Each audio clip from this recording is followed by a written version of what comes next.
Bismillahirrahmanirrahim. Assalamualaikum warahmatullahi wabarakatuh. Perkenalkan teman-teman semua, nama saya Muhammad Deran dengan NIM 2206010046. Di sini saya akan mempresentasikan tentang Financial Ratio Analysis of PT Segar Kumala Indonesia dari tahun 2020 sampai 2024. Mari teman-teman semua kita simak penjelasan pada materi kali ini dengan serius dan fokus. Nah, di sini ada analisis likuiditas. Rasio lancar dan rasio cepat menilai efisiensi PT Segar Kumala mengelola kewajiban jangka pendek selama periode. Rasio lancar meningkat hingga 1,80 pada 2024, menunjukkan manajemen aset yang baik. Dan rasio cepat menunjukkan kemampuan likuiditas perusahaan tanpa menggantungkan pada persediaan.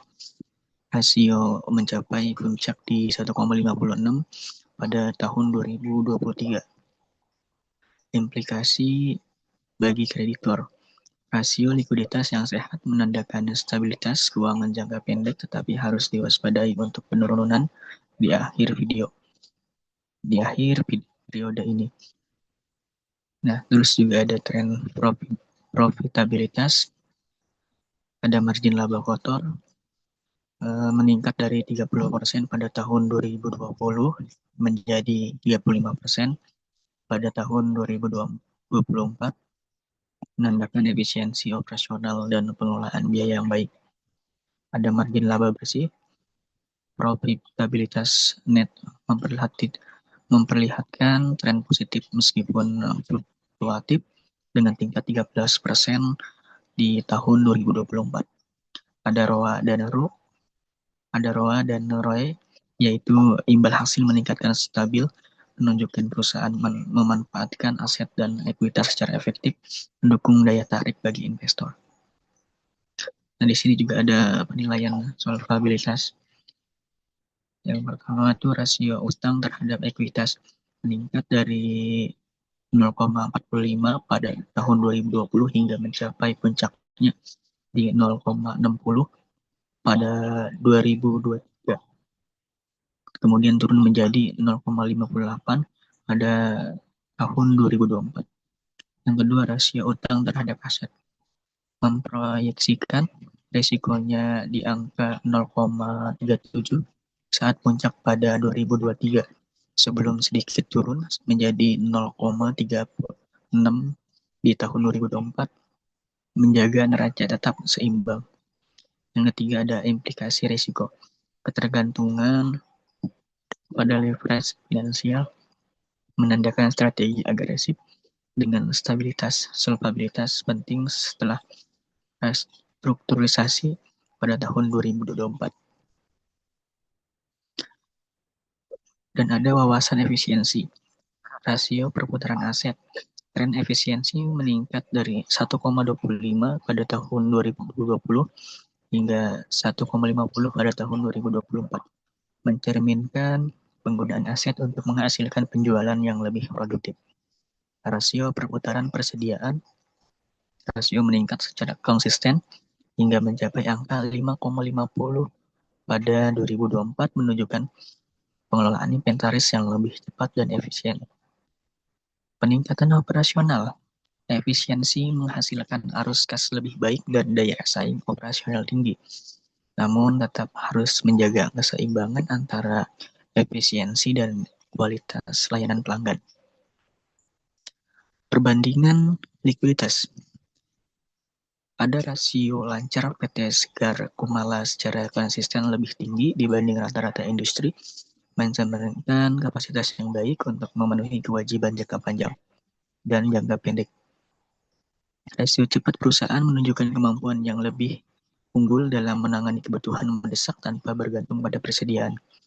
Kebijakan likuiditas perusahaan yang optimal mengindikasikan penggunaan aset lancar yang efisien untuk mempertahankan stabilitas finansial di pasar. keunggulan profitabilitas dari margin laba kotor yang meningkat mencapai 35% pada 2024 menunjukkan efisiensi biaya produksi dan strategi harga yang solid. Yang kedua, margin laba bersih. PT Segar Kumala berada di atas rata-rata pesaing, menonjolkan pengendalian biaya yang efektif. Yang ketiga, ada penggunaan aset dan ekuitas yang unggul dibandingkan pesaing, terlihat dari ROA dan ROE yang menunjukkan efisiensi operasional tinggi dan penciptaan nilai bagi pemegang saham. Ada posisi solvabilitas. Yang pertama itu rasio utang terhadap ekuitas lebih rendah dari rata-rata industri, mencerminkan ketergantungan yang kecil pada utang dibandingkan pembiayaan ekuitas. Yang kedua, stabilitas solvabilitas perusahaan menunjukkan kemampuannya menghadapi tantangan eksternal dengan resiko finansial yang diminimalkan. Yang ketiga, ada strategi penurunan stres. Pada tahun 2024 memperlihatkan orientasi perusahaan pada pengelolaan risiko keuangan yang berorientasi jangka panjang. Ada efisiensi operasional. Rasio perputaran aset PT Segar Kumala menunjukkan pemanfaatan aset yang meningkat dari tahun ke tahun dengan hasil penjualan yang lebih tinggi. Rasio perputaran persediaan yang terus meningkat naik, memberikan sinyal pengelolaan inventory yang efisien tanpa mengorbankan peluang penjualan. Efisiensi manajemen aset dan persediaan perusahaan mendorong daya saing, terus memberikan fleksibilitas adaptasi pasar yang lebih baik. Wawasan strategis menjelaskan pentingnya diversifikasi produk.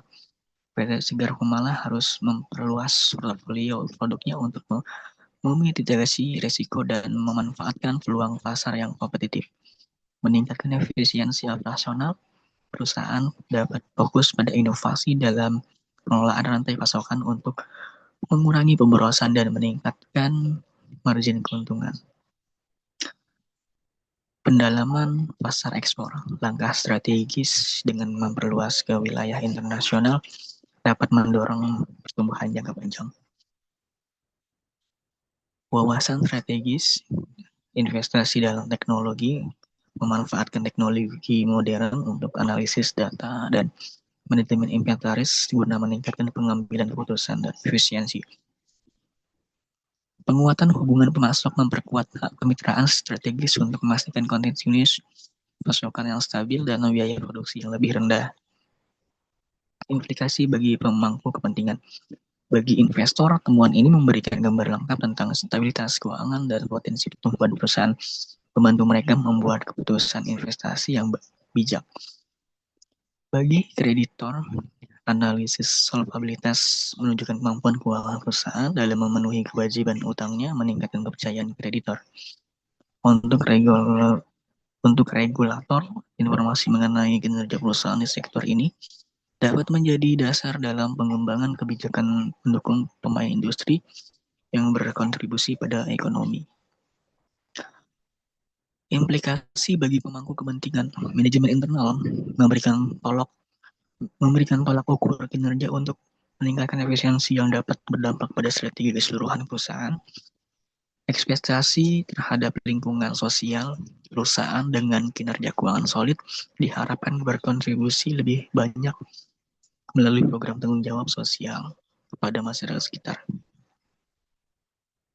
Mungkin sekian dari presentasi hari ini. Kurang dan lebihnya mohon maaf. Wabillahi wa taufiq wal hidayah. Wassalamualaikum warahmatullahi wabarakatuh.